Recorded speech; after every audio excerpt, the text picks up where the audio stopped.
Today I am going to narrate you a story of Nandi as to why Nandi sits in front of Lord Shiva's temple. Once there was a virtuous sage by the name Shilada who did not have any children of his own. He decided to worship Lord Shiva to get a special child blessed by him. He prayed intensely and immersed himself in austerity for several years. Pleased by his dedication, Lord Shiva finally appeared before Shilada. He said, "Wake up, dear Shilada, and tell me, what boon do you seek?" "My dear Lord, I have only one aspiration. I wish to have a child," replied Shilada. Shiva smiled and said, "You shall have it soon," before vanishing from the place. Shilada returned home as a happy man, knowing that the Lord would bless him with a very good child.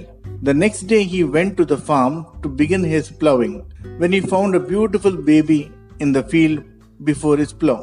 The baby was bright as sun.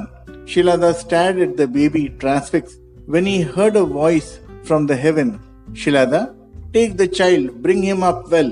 Shilada was overjoyed as he took the boy home. He named the boy Nandi. Right from his childhood, Nandi was devoted to Lord Shiva. Shilada brought up the child with love and care. He taught his son the Vedas, the art of the medicine, fighting, dancing, singing, and several other sacred texts. Nandi was a brilliant boy and learnt everything very fast. Shilada was very proud of his child. Some years later, two sages, Mitra and Varuna, came to Shilada's home. "Welcome, great sages," Shilada said to the rishis and gave them some refreshments. "Please sit and make yourself comfortable." Shilada offered them his home for rest. "Nandi," Shilada called his son. Nandi came from inside the house. "Nandi, please make sure these sages are well looked after." Nandi smiled and nodded his head, saying, "Yes, father." Nandi looked after the two sages well, and after staying there for a couple of days, the sages said it's time to leave as they have to continue the journey. Before they leave, Shilada and Nandi both sought their blessings. Mitra and Varuna first blessed Shilada. "Have a long and happy life, Shilada. You have made us very happy." When Nandi fell at their feet, the two sages looked slightly sad. Slowly they said, "Be well, son. Be good to your parents and teachers." And they walked off.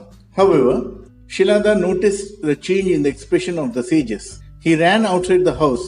"Great rishis," he said breathlessly. He turned around and made sure that Nandi was inside the house and could not hear him, and asked the sages, "You look sad while blessing my son. Is something wrong?" Mitra looked at Shilada with pity. "I cannot wish your son a long life." Shilada was crestfallen. He asked, "What is going to happen to my son?"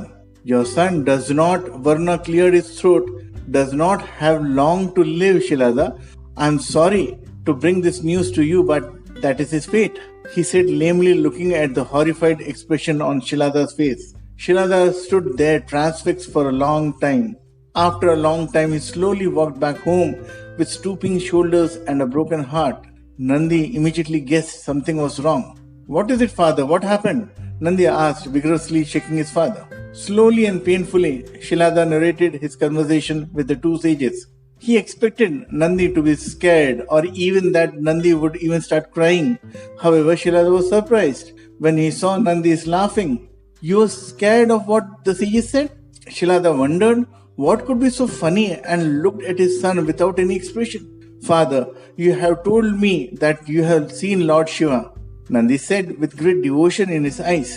"Anybody who has seen Lord Shiva cannot be afraid of what the sages said. Father, if it's my fate to die, then Lord Shiva can reverse my fate. He is the most powerful God and can do anything.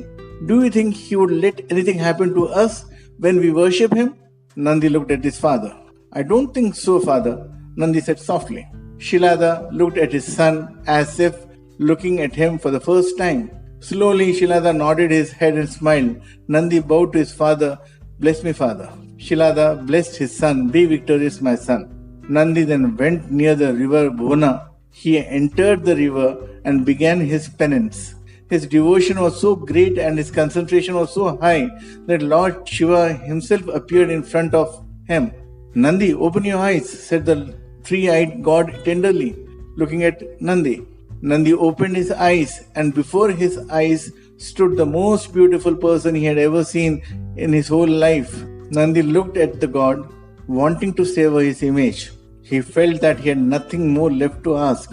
Instantly, a thought came to his mind: if only I could always stay with the Lord.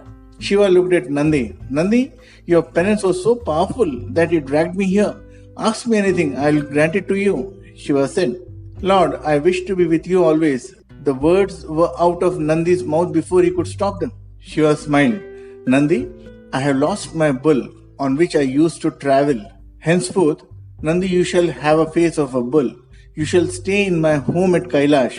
You shall be the head of all my Ganas, and you will be my companion, my vehicle, my friend, always. Nandi closed his eyes as tears flowed through them. The Lord had granted him his wish and a lot more. Since then, Nandi became Shiva's vehicle, doorman, his companion, and the head of all Shiva's attendants, the Ganas. Thus, by sheer devotion, Nandi was not able to overcome his fate. He also rewrote it.